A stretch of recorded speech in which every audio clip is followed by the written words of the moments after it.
Olá pessoal, hoje eu vou dar continuidade aqui ao assunto de aditivação, né? Então é o segundo vídeo, né, e último, né, sobre esse assunto. E são os 5 últimos aditivos que ficaram faltando, né, que eu vou falar exatamente agora, tá? Bem, o, o primeiro aditivo que eu vou falar é o agente de expansão, tá? Então, o que é o agente de expansão? Qual é o objetivo dele, né? O objetivo dele é reduzir a densidade do polímero, né? Ou seja, gerar um produto na forma de espuma, né? Ou esponja, né? Então, tem várias aplicações, né, em que os polímeros são usados dessa forma, né? A gente conhece muito bem o famoso isopor, né?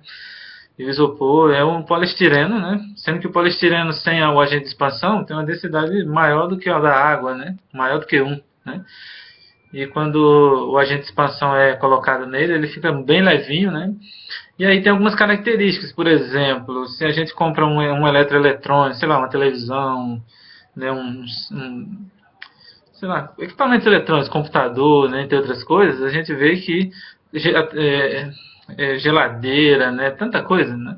A gente vai ver que ao redor ali da caixa, né, tem um monte de poliestireno expandido, né, que a gente fala, né, ou seja, do isopor, né, ou EPS, né, que é outro nome, né? Então, é de esperar que ele tenha uma função aí de amortecimento de impacto, né, ou seja, ele tem uma ação de proteção, né, contra impactos aí, né, tem essa capacidade de amortecer, né, então, uma das aplicações seria essa, né? Então é muito usado nessa área aí, né, e outra área que a gente vê muito associada a conforto, né, por exemplo, colchões, né, travesseiros, né? Então a gente vê que tem uma aplicação muito grande, né, em produtos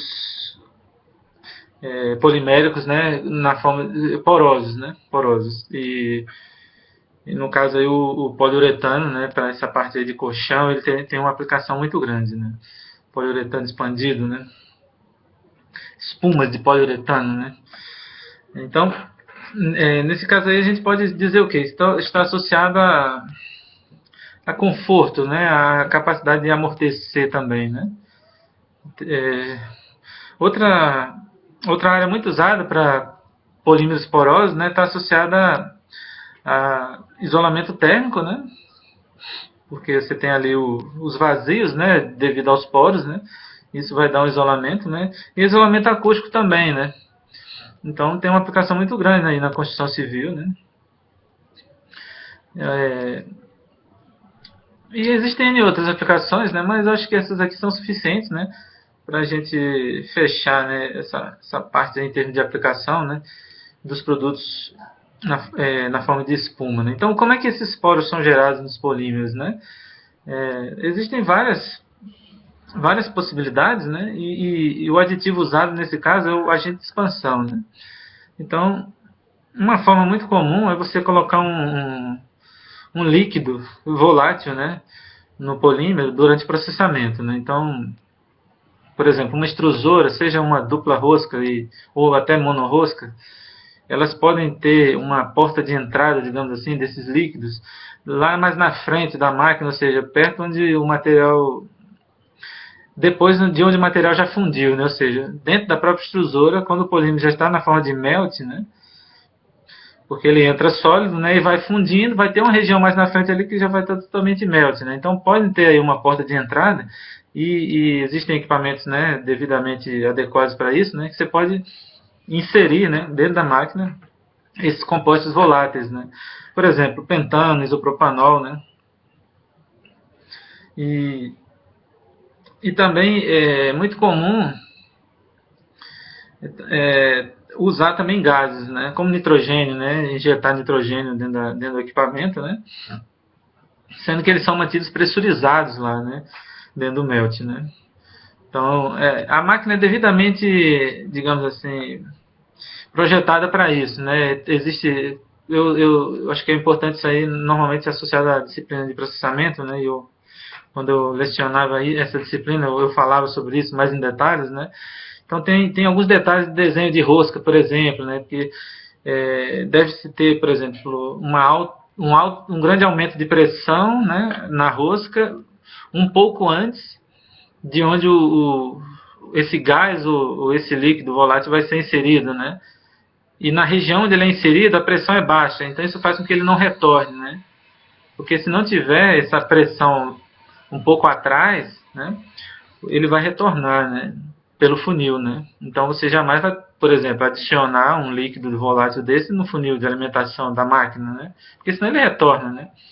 Então tem todo um desenho aí da máquina adequado para isso aí, tá? Então ao colocar, né,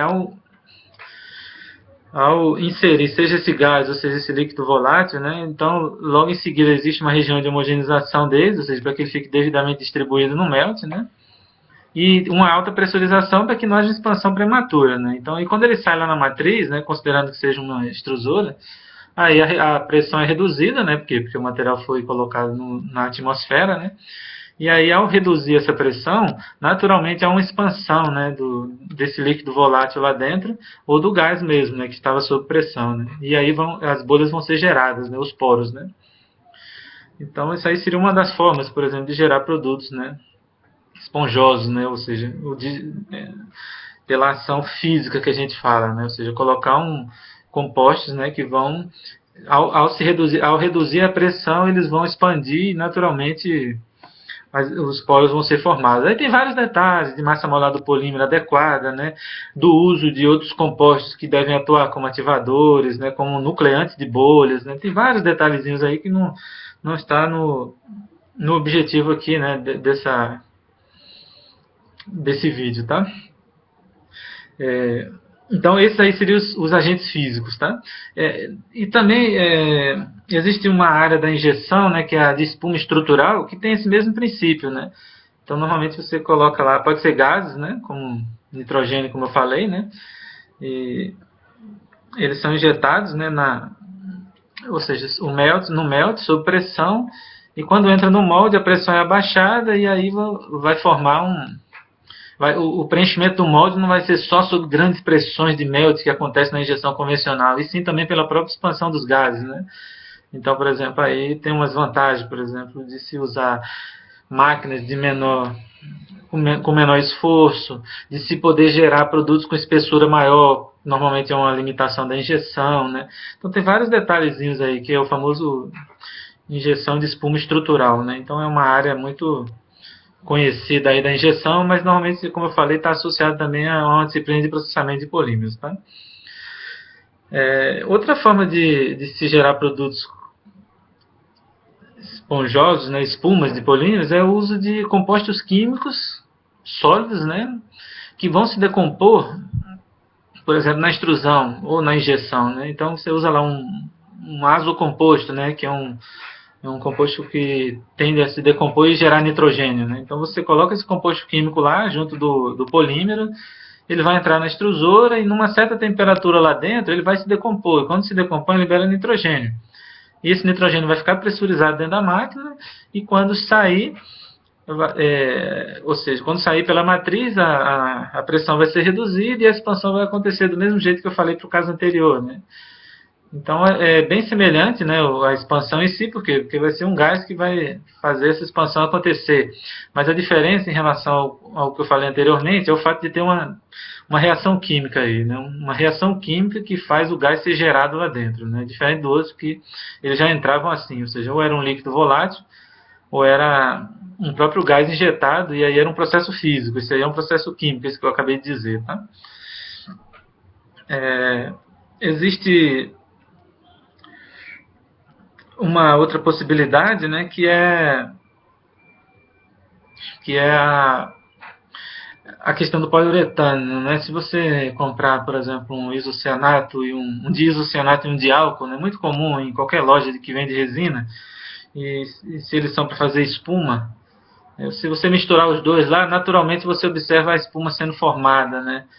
Então, o que acontece ali? Acontece que um dos reagentes, normalmente o diol, né, ele tem um pouco de água lá dentro, traços de água, ou seja, água numa quantidade pequena, e essa água ela reage, ela vai reagir com parte do diisocianato, que é o segundo componente do poliuretano, ou seja, o segundo monômero, né?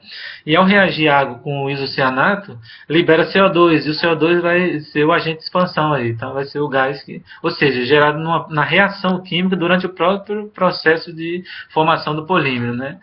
Então, quem compra essas espumas sabe bem, você tem dois componentes, né? Um componente com diisocianato, que é um monômero, e outro componente com diol, né? E aí no diol normalmente tem um pouquinho de água, né? Então, qual é o objetivo do diisocianato? Não, como é que se forma o polímero? Quando o isocianato reage com a hidroxila do diol. E aí gera a ligação uretano, né? Mas sendo que, devido ao diol ter um pouquinho de água, ele vai reagir com parte do isocianato e vai gerar CO2, né? Então vai acontecendo a própria polimerização concomitantemente com o processo de expansão, tá? Aí existem espumas flexíveis, espumas rígidas, né? E você vai ver, por exemplo, que as espumas rígidas normalmente têm células fechadas e as espumas flexíveis têm células abertas, né? Células abertas quer dizer o quê? Que elas são interconectadas, né? Isso dá para ver tranquilamente no microscópio eletrônico, né? Já as espumas fechadas, elas não são interconectadas, né?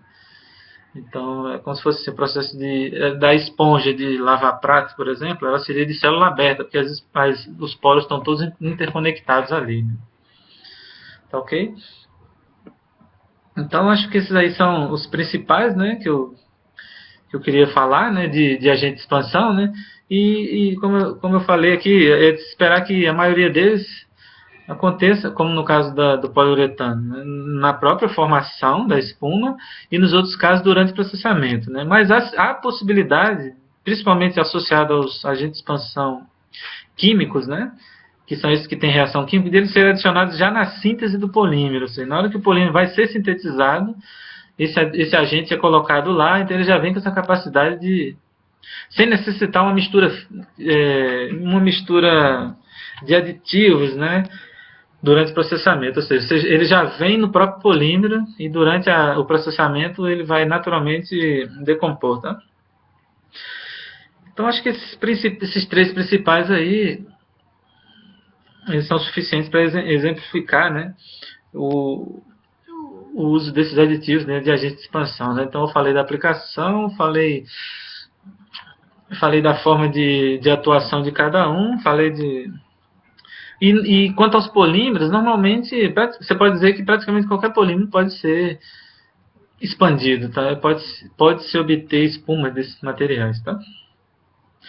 Bom, o segundo aditivo que eu vou falar agora são os agentes nucleantes, né? De certa forma eu já falei deles quando falei da parte de cristalização, mas eu vou falar rapidinho aqui qual é o objetivo principal do agente nucleante, né? O objetivo deles é controlar a cristalização, né? Então a gente viu que quando se coloca agente nucleante, você está privilegiando a nucleação heterogênea, né, acontecer, então tende-se a ter uma quantidade maior de cristais e esses cristais vão ser menores lá no meio, né? Ou seja, o estado sólido lá você vai observar que os cristalzinhos vão ser bem menores, por quê?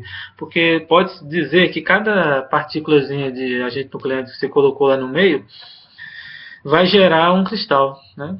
Então você vai ter no final das contas uma quantidade de cristais maiores e eles vão ser pequenininhos, né? Então o objetivo aí é o quê? Diminuir o tamanho de cristais, e como a cristalização ela é facilitada quando existe essa partícula lá no meio, tende-se a aumentar a temperatura de cristalização. E como a temperatura de cristalização aumentou, isso aí tem um benefício quanto ao tempo de ciclo, por exemplo, de obtenção de uma peça. Por quê? Porque ela vai solidificar numa temperatura maior, né? E não vai precisar de tanto superresfriamento para a cristalização acontecer. E a cristalização está associada ao quê? À solidificação, enrijecimento. Então, se, por exemplo, numa injeção, você vai poder tirar essa peça numa temperatura maior do molde. Por quê? Porque ela enrijeceu na temperatura maior. Né? Então, como a gente falou, tende também a ter, ao final, um grau de cristalinidade maior. Né? Por quê? Porque facilitou a cristalização. Né? E uma última coisa, né, que eu vou dar um detalhamento num vídeo posterior, mas eu já vou falar um pouco agora, que é o seguinte: ao se comparar duas peças de polímero de mesmo grau de cristalinidade, uma com cristal pequeno, outra com cristal grande, a de cristal menor ela vai ter uma resistência ao impacto maior, tá? Então a gente poderia dizer também que controlar os tamanhos dos cristais a partir da adição de agente nucleante faz com que a resistência ao impacto aumente. Tá? Isso por quê? Porque aumenta o número de moléculas atadoras no meio, e essas moléculas atadoras elas tendem a dar uma maior resistência ao impacto ao material. Tá? Então, quando eu falar um pouquinho na parte de resistência ao impacto, eu detalho um pouco mais isso aí. Tá? Ok? Então, quais são os aditivos usados como agentes nucleantes? Né? Qualquer carga cerâmica, em regra, ela pode atuar como agente nucleante. Ou seja, um materialzinho sólido que está ali no meio, e esse materialzinho sólido vai facilitar, né, o enrolamento, digamos assim, das moléculas poliméricas ao redor daquilo ali. Tá? Então isso vai ser uma coisa muito mais fácil, ou seja, as moléculas já têm em quem se apoiar, digamos assim, já tem digamos assim, uma contribuição energética por essas partículas sólidas para a cristalização acontecer. Então há um favorecimento, tá? Do que se você contasse apenas com a variação da temperatura, né, que seria a nucleação homogênea. Né? Tá, ok? Então há uma facilitação. Tá? Então, materiais cerâmicos em geral, talco, argilas, né, eles podem atuar como agentes nucleantes. Tá? E aí é uma coisa importante que a quantidade usada nesse caso seria bem pequena. Né? Se você quisesse atuar apenas como agente nucleante, então você não teria, pode desconsiderar, né, ao se usar uma quantidade pequena, um efeito de fragilização, né, que normalmente uma fase cerâmica tem ao ser inserida dentro de um material polimérico. Né? Então você pode até dizer de forma assim, mais geral, né, obviamente vai depender da quantidade que se usa, né, porque mesmo se você usar muito, ele vai também ter uma ação nucleante, né? Independente da quantidade. Mas eu estou querendo dizer, se for com o objetivo só de atuar como agente nucleante, a quantidade necessária normalmente é muito pouca. E acaba não tendo esse efeito aí de fragilizar o material devido à incorporação de uma fase cerâmica que normalmente a gente faz essa associação. Né? E uma outra coisa, um outro aditivo, né, além dos cerâmicos em si, é um tal de um sorbitol, né, que é um composto químico, né, é uma molécula lá meio complexa, né, ele é muito usado nessa área aí, né, tem vários estudos mostrando, né, como é que esses compostos atuam, né, e mostrando realmente que eles têm uma eficiência muito grande, né, e para se medir, né, a eficiência ou não, isso é muito fácil, né, é só associar aquelas questões todas de cristalinidade que a gente falou, ou seja, se aumenta TC, se o grau de cristalinidade mudou, analisar um MEV, né, para ver a estrutura dos esferulitos, né, se agora estão menores ou não, né, tem várias formas de analisar isso aí, não tem muito o que entrar em detalhes, né.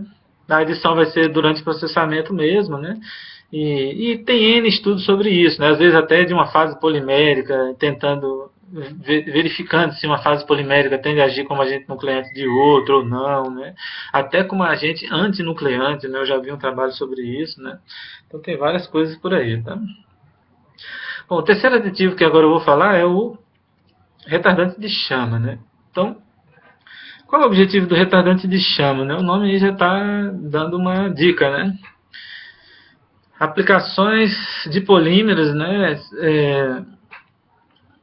em algumas situações tem que se levar em conta, né, o risco de incêndio, né, porque se, por exemplo, vamos pensar numa poliolefina, como um polietileno, polipropileno, de onde eles são obtidos? São obtidos de hidrocarbonetos, né, que são combustíveis, né.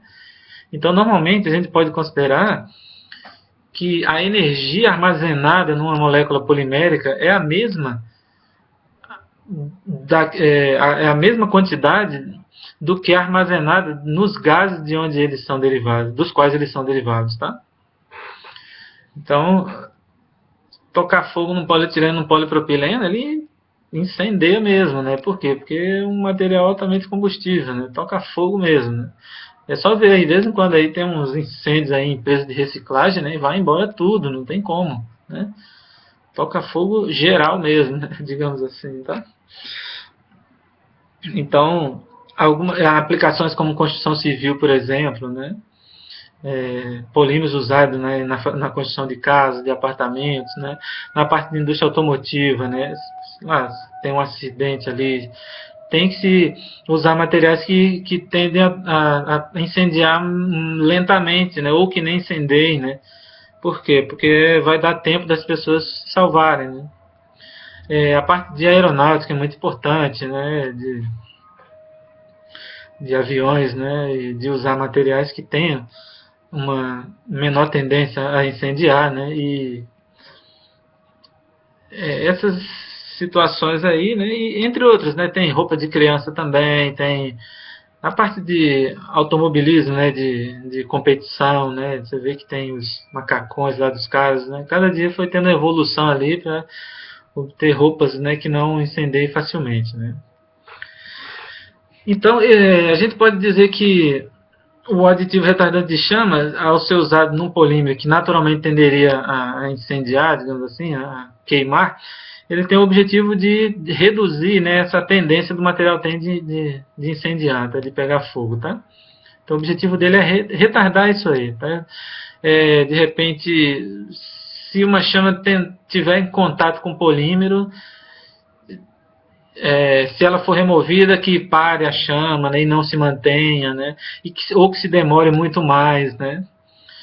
Agora é importante deixar claro que se o incêndio for muito intenso mesmo, muito forte, não adianta, não adianta ter retardante de chama, vai queimar também, tá? Então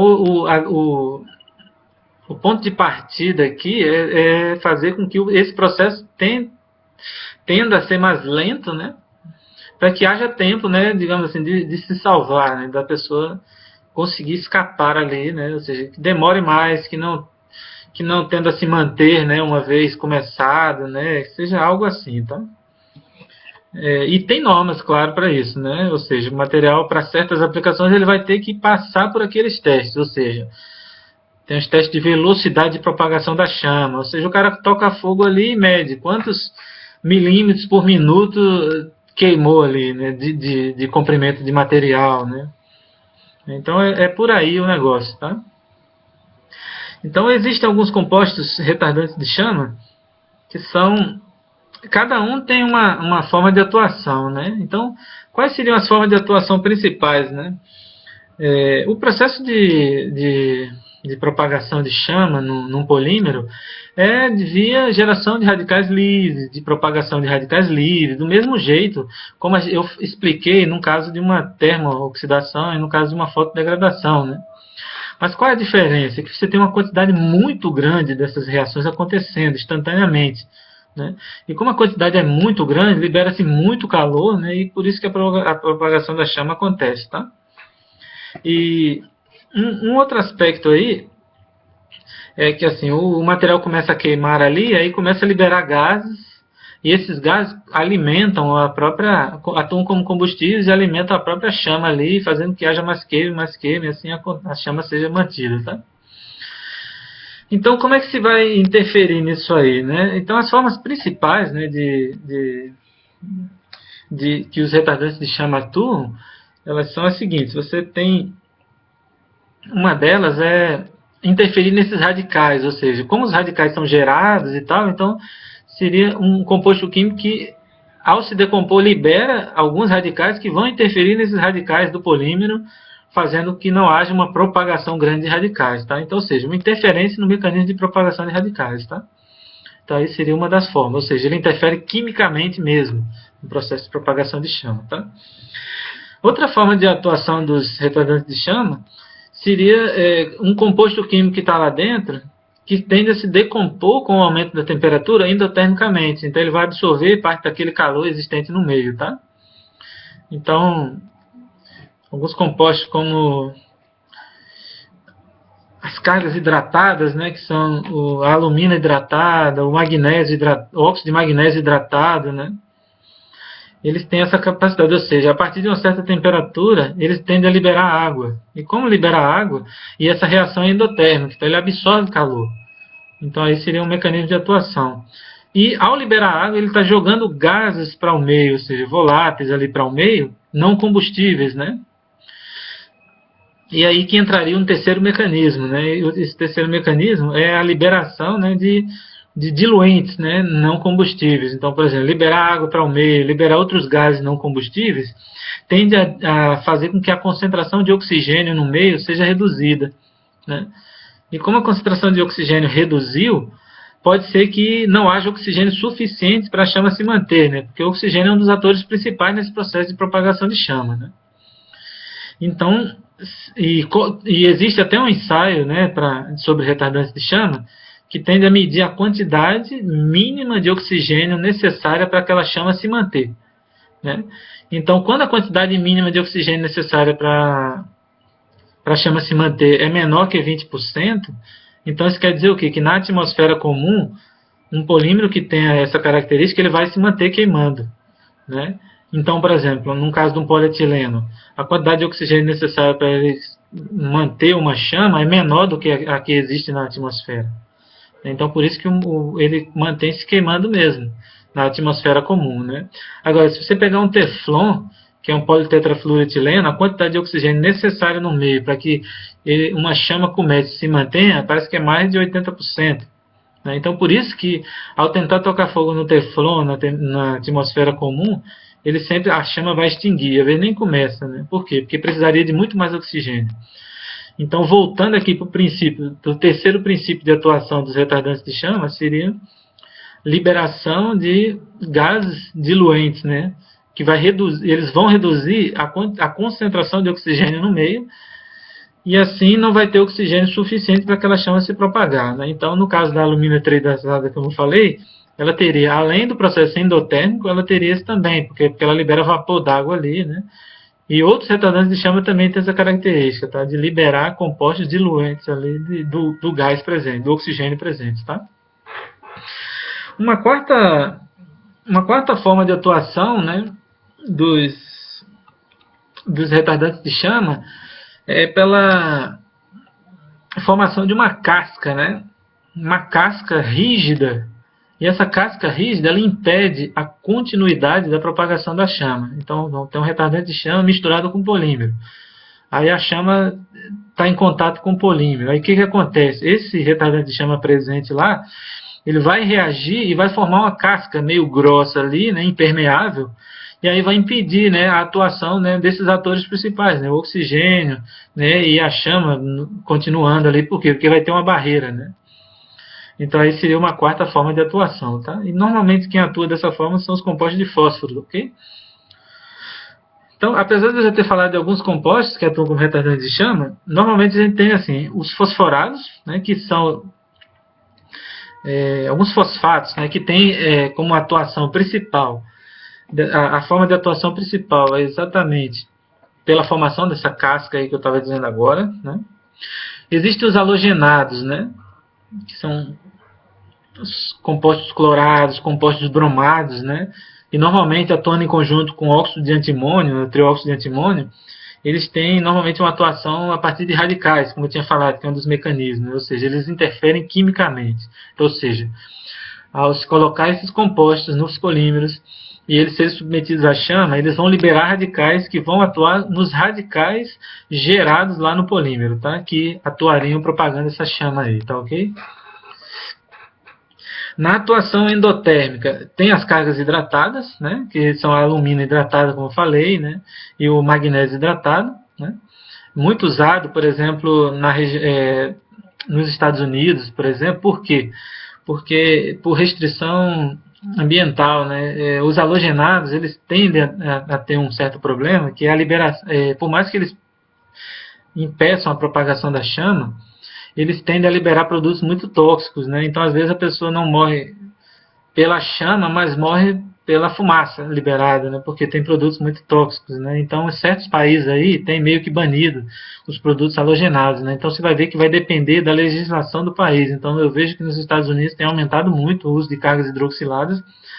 Já na China, parece que tem muito ainda o uso de halogenados, né? Eu tenho a impressão que no Brasil também. Eu acho que o óxido de antimônio é muito usado por aqui, tá?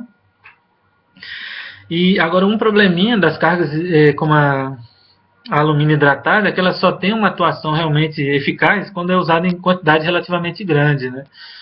E aí, como é um material cerâmico, acaba que atua em outras propriedades. Aí vem aquele efeito colateral que eu tinha falado, né? Então, aí seria um ponto negativo das cargas hidroxiladas, né? E a questão dos diluentes, né? A própria alumina poderia ser citada, né? Os próprios halogenados também tendem a liberar compostos que são diluentes, né? E assim reduzindo a concentração de oxigênio necessária para se manter uma chama, tá? Tá ok? Então, aí, fora isso, o que eu poderia citar? Né? Que existem ensaios, como eu falei, né? Esse que mede o índice de oxigênio, né? Ou seja, a quantidade mínima de oxigênio para uma chama se manter. Existe esse de tocar fogo e você medir a velocidade de propagação da chama, ver se ela extingue ou não, né? Existem esses ensaios. A adição é no processamento mesmo, né? E uma coisa referente às cargas hidratadas, que é importante lembrar, é que deve saber qual a temperatura a partir da qual essas cargas vão se decompor, né? Porque se elas se decompõem numa temperatura de processamento, então durante o uso elas não vão mais fazer sentido, né? Então, no caso da carga hidroxilada de alumina, ela é 200 e poucos graus, ela já está se decompondo, né? Então tem que ver se o polímero ali vai ser processado a temperatura menor do que isso, porque se ela se decompõe em processamento não vai fazer sentido depois, tá? Ok? Então era isso que eu queria falar de retardantes de chama, né? Uma quarta carga, ou um quarto aditivo, seriam os antistáticos, né? Então, como é um antistático? Um antistático, ele vai ser usado para minimizar, né, ou eliminar um probleminha que os vários polímeros têm, que é o acúmulo de carga estática na superfície, né? Então isso a gente observa facilmente, né? Tem umas cadeiras ali, às vezes você leva uns choques, né? Tem camisas, às vezes, você vai vestir, ela fica mostrando que tem uma carga estática ali, ou seja, existe a geração dessas cargas superficiais e se mantém, por quê? Porque os polímeros têm uma natureza isolante, né? Isolante elétrica, então essas cargas se formam e se mantêm lá.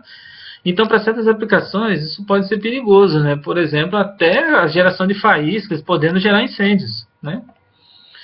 Em equipamentos eletrônicos também, elas são importantes, melhor, tem que se levar em conta, porque existe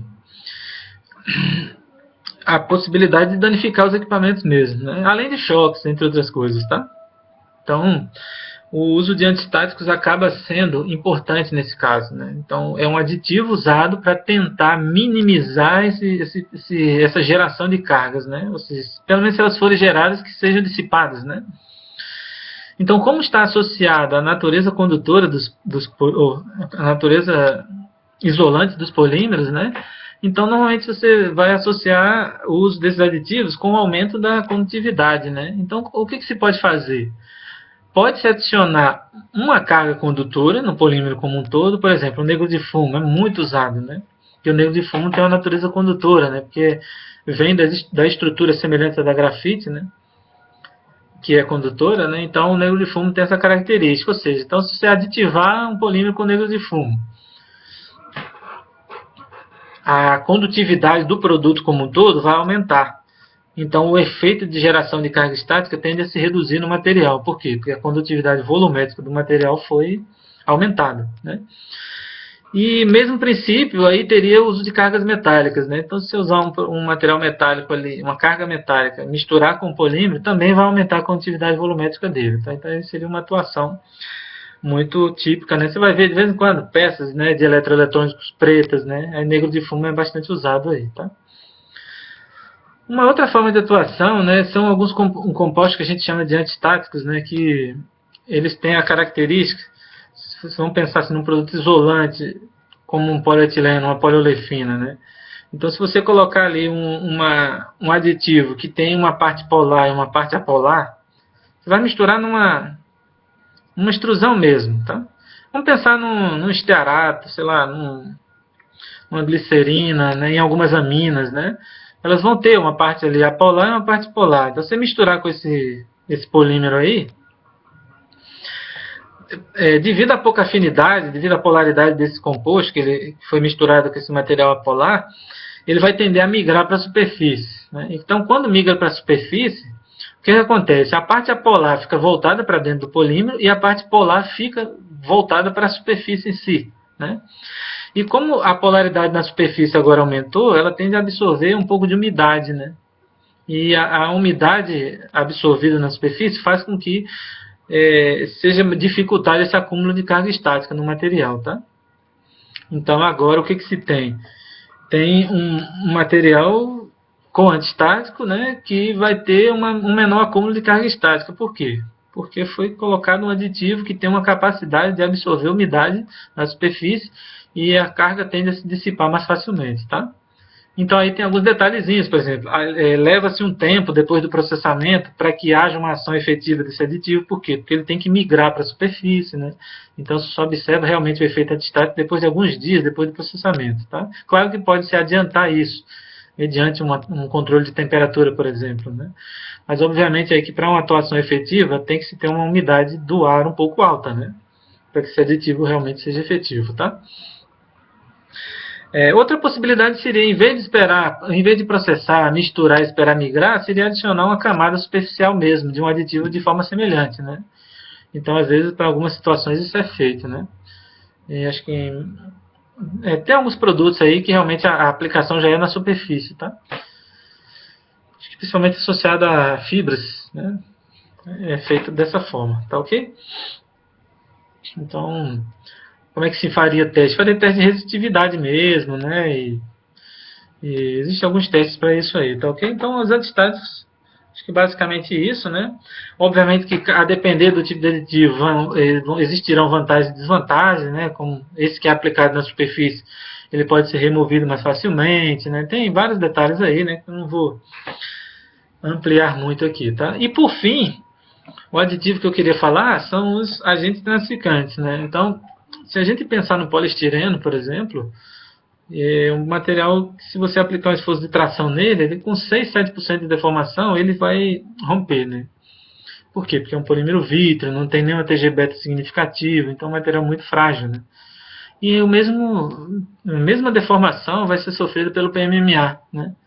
É outro material bastante frágil, né? E tem esse princípio também vem sendo usado para o polipropileno. Para o polipropileno tradicional, injetado, né, que se faz muitas peças de PP, ele tem uma inserção muito grande nessa área de injeção. Você observa que para injetar você tem que ter massa molar baixa. E massa molar baixa vai implicar na resistência a impacto menor.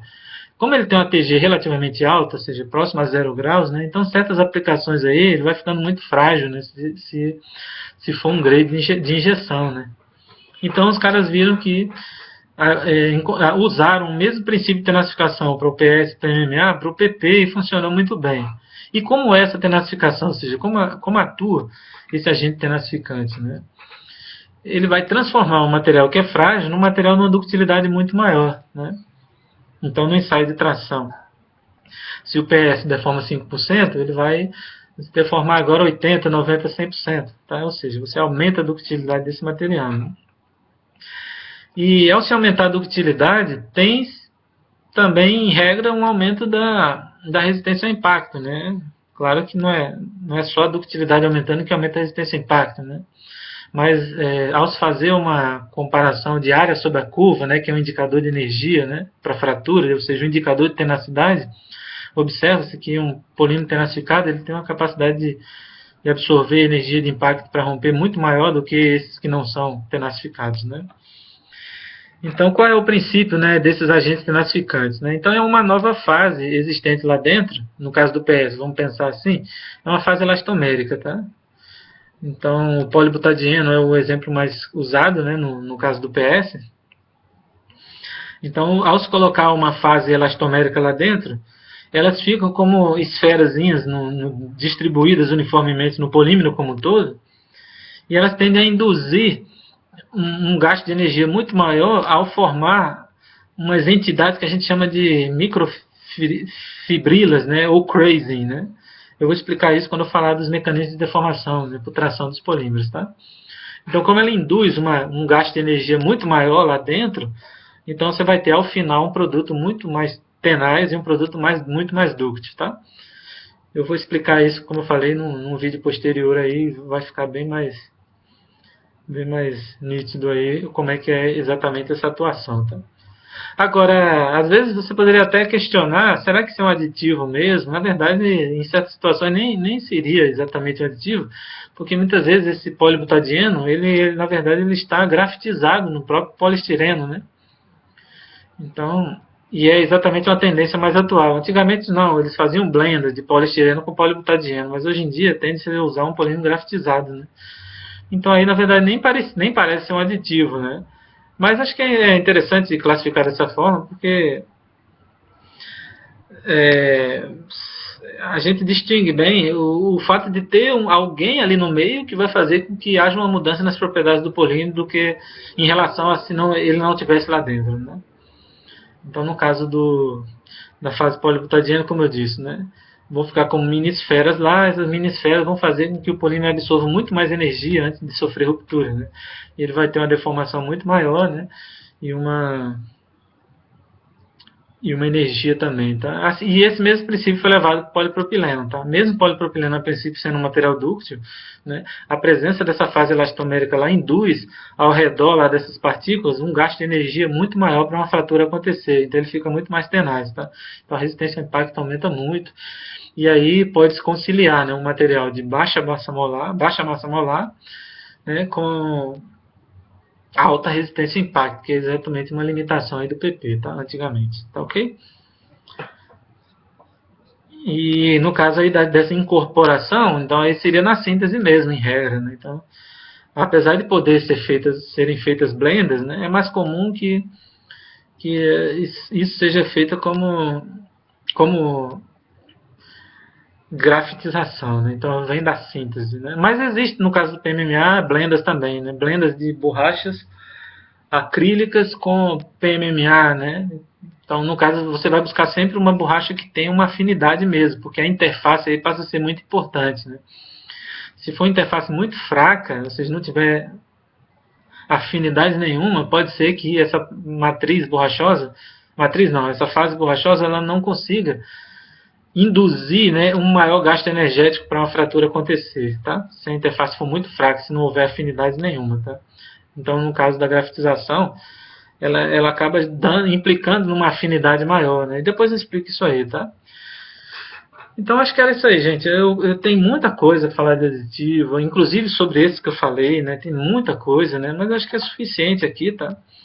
Não é bom prolongar muito, né? Só uma abordagem mais introdutória, né? Então, caso alguém se interesse, né? Tem muita literatura sobre isso, tá? Então, eu vou fechando por aqui esse vídeo, né? Então, bom dia para todos aí, ok? Até mais.